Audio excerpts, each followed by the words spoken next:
Okay, now imagine that we're trying to represent information about a number of user accounts of some kind. And each account has an account number and a name associated with the account. So when we think about that, one form of data we could use is something like this list. It's a list of accounts. Imagine that there's a defined struct for account, and each account has the number and the account name. Something kind of like this. So the account with number 1 has the name ABC, and the account with number 4 has the name DCJ. Now, in order to fit more accounts on the screen, I'm just going to change the way I'm showing this here a little bit.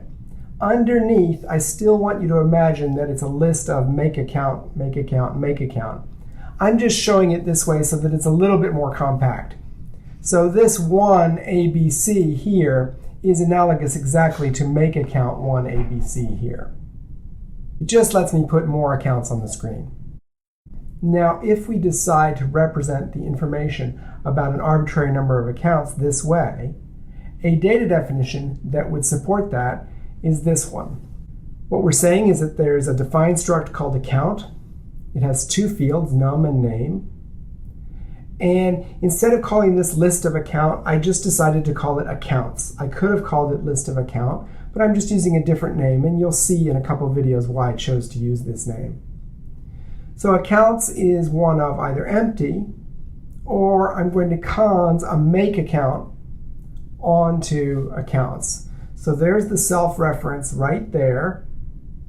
And then each element of this list is a make account where the num is the account number and the name is the person's first name. And as you usually do when you have a data definition, we've got some example data. And I'll leave you to double check ACS2 against this type comment to make sure that it exactly matches it. So there we go. There's one cut at representing information about a number of user accounts with a number and a name.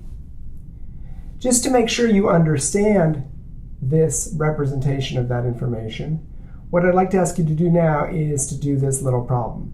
It's an HTDF problem, so it'll probably take you a little while to finish it up, but please finish it up before going on to the next video.